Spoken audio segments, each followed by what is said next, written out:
नमस्कार, स्वागत है आपका फास्ट न्यूज इंडिया के इस बुलेटिन में खबरों के साथ मैं स्वाति और रुक करता है आज की तमाम बड़ी खबरों की ओर। पंजाब के जिला मोगा के थाना फतेहगढ़ के मुंडी जमाल के गांव वासियों ने मोबाइल टावर उखाड़ने संबंधी पुलिस को बताया कि गांव में टावर लगाने से बच्चों पर और गांव वासियों पर बहुत बुरा असर पड़ेगा। राजन ने प्रेस को क्या जानकारी दी, आइए देखते हैं पंजाब से गुरलाल सिंह बरोला की रिपोर्ट में। डिस्ट्रिक्ट मोगा, तहसील धर्मकोट। मेरी सरकार प्रशासन अगे यही बेनती सी, साडी दरखास्त SSP साहब नूं दित्ती गई सी जो कि फतेहगढ़ पिंतूर थाणा विच पुजे ही। उन्हां ने इस टावर बाबत दित्ती गई सी। ये असीं कह रहे हैं रहायशी जगह है आबादी वाली। ये कह रहे बोर्ड सिंह ने रजिस्ट्री की है। असीं थाणे कहा भी लियाओ रजिस्ट्री दिखाओ, वो नहीं दिखाई गई। उदों बाद इन्हां ने अपना उत्तमवीर सिंह ते करपाल सिंह ते अंग्रेज सिंह ते जंटा सिंह इन्हां पुलिस दी नाल मिली भुगत सारी पुलिस ने कुलदीप सिंह AIC नाल रिश्तेदारी दे होण दे मैनू SSP दी दरखास्त मुताबक सद्दिया नहीं गया। उदों 3-4 दिनों बाद बाहवां मरोड़ के गड्डी सुट्टिया गया ते इत्थे आण के तार लवा दित्ती आ आपदी होंद दी वर्दी दे जोर दे उत्ते। इस खबर दा मैं खुद जिम्मेवार हाँ, बकायदा मेरे को प्रूफ आ। SHO साहब, DSP साहब, SSP इस नूं पूरी गहराई नाल लै रहे ने। वो बिल्कुल सच दा सच कर रहे ने। थल्लड़े निक्के अफसर ये साडे नाल उन्हां नाल रिश्तेदारी करके मिली भुगत धक्का कर रहे ने।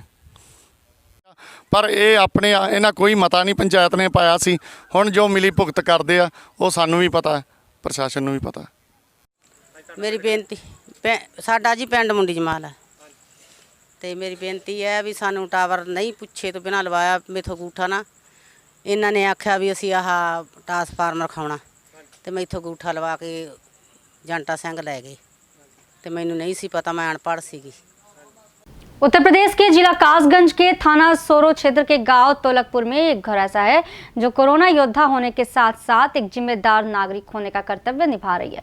आंगनवाड़ी में आशा, उन्होंने एक अच्छा कार्य करते हुए अपने निजी निवेश से मास्क बनाकर मुफ्त में वितरण कर रही है और इस कोरोना काल में ऐसे ही योद्धाओं की आवश्यकता भी है। देखिए कासगंज से संजय सिंह की रिपोर्ट। नगर कासगंज के सोरो में आपके सोरो थाना क्षेत्र में एक घर में मास्क बनाए जा रहे हैं। वह भी एक संस्था है, मालूम पड़ा है। आइए हम उनके यहाँ पूछते हैं, मास्क बना रही हैं जो मैडम, क्या है साहब उनके यहाँ।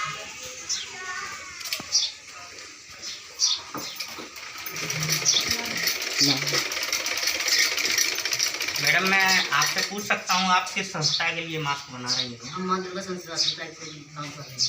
माँ दुर्गा संस्था के लिए काम कर रहे हैं। माँ दुर्गा संस्था के लिए मैडम काम कर रही हैं। तो क्या आपके यहाँ कोई कोविड-19 संक्रमित केस मिला है? नहीं, अभी तक नहीं है। कोई नहीं है ना आपके क्षेत्र में? नहीं। लेकिन आप मतलब ये फ्री ऑफ कॉस्ट मतलब बिना पैसे के मास्क वितरण कर रही हैं? हाँ, हम बिना पैसे के कर रहे हैं। अच्छा, गांव में अभी तक कोई केस ऐसा हुआ है या नहीं, थाना सोरो में कोई भी केस ऐसा नहीं हुआ ना? कोई क्षेत्र में कोई ऐसा केस नहीं है? नहीं। तो देखिए हमारे यहाँ कुछ लोग ऐसे भी हैं जो फ्री में सेवाएं दे रहे हैं और लोगों को जागरूक भी कर रहे हैं कि मास्क लगा कर रहें, जिससे कोरोना वायरस जैसी बीमारी को रोका जा सके। जम्मू कश्मीर के जिला राजौरी उप जिला सुंदरबनी में ब्लॉक सियोट के BDC चेयरमैन बाल कृष्ण शर्मा ने अपने ब्लॉक के पंचों व सरपंचों के साथ सियोट ग्रिड स्टेशन का दौरा किया और उन्होंने जनता को आश्वासन दिया कि ग्रिड स्टेशन बहुत जल्द चालू हो जाएगा। हम प्रशासन से संपर्क में हैं और इस मौके पर बोलते हुए उन्होंने कहा कि अगर ग्रिड स्टेशन नहीं चलाया गया तो वह अकेले ही धरना प्रदर्शन पर बैठ जाएंगे। देखिए सुंदरबनी से सीटू सिंह की रिपोर्ट। इसके बारे में मेरा ये कहना है कि मैंने दौरा किया PRI के साथ। मैं एडमिनिस्ट्रेशन से मेरा रब्ता है, DC साहब से रब्ता है और ऊपर भी रब्ता है। वो जल्दी ही स्टार्ट होने वाला है। ये लोग जो अलग अलग धरना प्रदर्शन करने की कोशिश कर रहे हैं ये सिर्फ सियासत अपनी अपनी चला रहे हैं, वरना एडमिनिस्ट्रेशन पूरी एक्टिव है। हमारे DDC राजौरी जो है वो बहुत एक्टिव है इस मसले में और बड़ा सिंसियरली इसको ले रहे हैं। उन्होंने ऊपर तक चीफ सेक्रेटरी तक रब्ता कायम किया हुआ है और बहुत जल्द से स्टार्ट होगा। अगर सर ये नहीं चलता तो आप इसके बाद आपकी क्या आगे नेक्स्ट आपका क्या स्टेप होगा? अगर ये नहीं चलेगा तो हमारी पीआरआई जो है सियोट की, मैं वहाँ का बीडीसी चेयरमैन हूँ, पूरी सीआईडी हमारी जो पीआरआई है वो धरना प्रदर्शन करेगी और ढंग से करेगी। और उस वक्त जब नहीं भी चलेगा तो मैं वहाँ बैठूँगा, मर जाऊँगा लेकिन उठूँगा तभी जब ये चलेगा।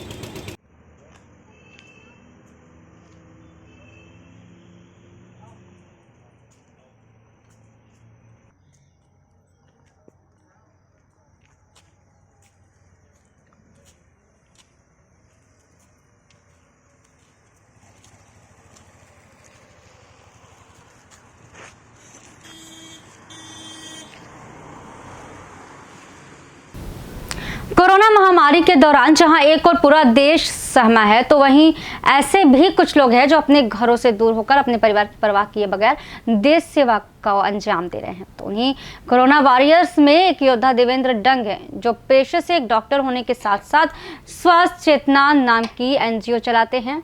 मल्टीनेशनल नौकरी त्याग करके जरूरतमंदों और बेसहारों की मदद और इलाज कर रहे हैं। इसी देश सेवा के लिए यूपी के सीएम योगी आदित्यनाथ उनकी प्रशंसा कर उन्हें सम्मानित भी कर चुके हैं। देखिए बरेली से शाहबाज बेग की रिपोर्ट। दवाई के साथ जो मैंने करके रखी है, आपको ऐसे खानी हो, इतने दिन तक खानी हो, उससे पहले अगर आपने छोड़ दी, कहीं रोज नहीं ली तो मेरी कोई गारंटी नहीं, वरना मैं 5 किलो में आपको पैसे वापस कर दूँगा। कि यार जब आप कोशिश कर रहे हो, फेल हो रहे हो, तो आप अपने प्रयास को दोबारा करो, हो सकता है उसमें कोई कमी हो। अब ऐसे लोग तो सोचते हैं वो हो जाते हैं। ऐसा मरीजों के साथ भी है। मेडिकल फील्ड में पता क्या है, अगर आपने 4 खुराक और 5वीं खुराक में आप सही होने वाले होते हो, उससे पहले या तो आप डॉक्टर बदल लेते हो, या सही हो गए होते हो तो दवाई खाना छोड़ देते हो और आप मस्त हो जाते हो। उसके बाद 1 महीने बाद दोबारा बीमार होते हो, तो कहते साला पहले वाला डॉक्टर बीमार था, पता नहीं कितनी महंगी दवाई लिखती, हम ठीक नहीं करते। लॉकडाउन लग गया था तो स्वास्थ्य चेतना फाउंडेशन, जिसका मैं फाउंडर हूँ, और हमारी बरेली में महिला टीम पूनम चंद्रा जी थी, काशीपुर में हमारे उत्तराखंड की जो हमारी प्रेसिडेंट हैं अनीता शर्मा दीदी, हल्द्वानी में डॉक्टर अवधेश तिवारी, बरेली में हमारे चंदीप भाई, और कई लोगों ने मिलकर, कई हॉस्पिटल के स्टाफ ने हम लोगों को सपोर्ट करा। हम लोगों ने लोगों के मेडिकल चेकअप करवाए और लगभग 40 परिवारों का तो हम लोगों ने पूरी जिम्मेवारी ली थी कि उन परिवार के बच्चों के लिए दूध से लेके बिस्किट तक, शिक्षा के लिए किताबें, पेंसिल और इवन कपड़ा, और वही राशन उनके घर जाता था जो हम लोग अपने घर में खाना पसंद करते हैं। तो लगभग 1.5 से 2 क्विंटल आप ये मान के चलिए कि कोरोना समय में हम लोग दूध अपनी डेयरी का बांटा करते थे लोगों में। अच्छा, जो अभी कोरोना चल रहा है उसमें वायरल भी शुरू हो गया है, हाँ, तो इसकी पहचान कैसे होगी कि कोरोना है या वायरल? ये आपका सबसे जेन्युइन क्वेश्चन है, क्योंकि कोरोना की स्पीड भी बहुत तेज़ गति से हो रही है और मानसून आने के साथ में हमारी बीमारियां भी तेज़ गति से बढ़ रही हैं। जैसे ही मानसून स्टार्ट होता है तो कुछ एक बीमारियां होती हैं, जिसमें फ्लू के साथ में वायरल का होना, दूसरा खांसी, बुखार, गले की खराश जो RTI इन्फेक्शन कहलाता है, और इसमें डायरिया, डिसेंट्री जैसे कई दिक्कतें भी हो जाती हैं, क्योंकि मानसून में मक्खी कीड़ों के बढ़ जाने की वजह से वो हमारे खाने पे भी बैठती हैं। लेकिन मेरे दोस्तों, आपको कोरोना और प्रॉपर तरीके से फ्लू से आने वाले उसके अंदर एक डिफ्रेंशिएशन आना बहुत ज़रूरी है। पहली बात तो ये है कि आप किसी भी प्रकार के फ्लू में हमेशा मास्क का इस्तेमाल हमेशा करते रहिएगा। दूसरा, आप इसको डिफ्रेंशिएशन में कैसे लेंगे? डिफ्रेंशिएशन का तरीका सबसे ये है, जब भी आपको फ्लू का बुखार आता है तो वो एक तेज़ गति से आता है और आपका फीवर अप्रॉक्सीमेटली 101 या 102 के आसपास होता है। और जब हम पेशेंट को पैरासीटामोल 650 दे देते हैं ऐसी कंडीशन के अंदर, तो पेशेंट का बुखार एकदम 1 घंटे में बदन पसीने से भरा हो जाता है। लेकिन अगर हम पेशेंट को दूसरी बार पैरासीटामोल ना दें तो उसका बुखार फिर 102 हो जाता है। तो जब पैरासीटामोल से बुखार कम होने लगता है तो ये लक्षण है कि वो फ्लू का बुखार है। दूसरा, पेशेंट को कमजोरी का एहसास होने लगता है, लेकिन उसका रेस्पिरेटरी सिस्टम प्रॉपर कार्य कर रहा होता है, लेकिन वो कमजोरी की वजह से उसको लगता है कि मेरे गले में, छाती में खराश है। फ्लू में मैं अभी सभी लोगों को आपको एक निवेदन करता हूँ कि अपने घर पे प्रॉपर तरीके से रहकर आप 3 दिन तक अगर फ्लू का प्रॉपर इलाज करते रहेंगे तो फ्लू कमज़ोर हो जाता है। उसमें कोरोना की आपको टेंशन लेने की ज़रूरत नहीं होती है। इन द मेन टाइम आप लोग जब भी अपने परिवार में होते हैं, अगर फ्लू में आ जाते हैं तो आप अपने आप को थोड़ा भीड़ से आइसोलेट ज़रूर कर लीजिए, क्योंकि अगर इन केस किसी भी वजह से अगर आपको साथ में कोरोना संक्रमण निकल जाता है तो एटलीस्ट उन लोगों की सिक्योरिटी अपने आप बढ़ जाती है। लेकिन 3 दिन में फ्लू से बंदा ठीक हो जाता है। रात पुलिस बदमाशों के बीच हुए मुठभेड़ के मामले में 8 पुलिसकर्मियों की हत्या करने वाले कुख्यात अपराधी विकास दुबे की तलाश पुलिस ने तेज कर दी है। कानपुर के सीमावर्ती जिले कन्नौज में पुलिस अधीक्षक के सख्त निर्देशों के बाद जिले के सभी बॉर्डर, शहरी व ग्रामीण इलाकों में पुलिस गहनता से छानबीन करने में जुट गई है। पुलिसकर्मी हाथ में हथियार लेकर गाड़ियों की गहनता से चेकिंग कर रहे हैं। देखिए कन्नौज से सौरभ शर्मा की रिपोर्ट। सख्ती की जा रही है। ये कानपुर की घटना के बाद रात में 3:30 बजे और उसके दृष्टिगत जनपद में सारी सीमाएं सील करके चेकिंग कराई जा रही हैं। इस पॉइंट पे हमारे एडिशनल एसपी, सीओ और एसएचओ समेत तमाम पुलिस बल यहाँ लगा हुआ है और हम लोग लगातार इस बॉर्डर की निगरानी कर रहे हैं। इसके अतिरिक्त जो आसपास के कानपुर से मिलने वाले जो अन्य बॉर्डर्स हैं वहाँ पर भी हमारी पुलिस बल तैनात है और हम लोग लगातार चेकिंग कर रहे हैं।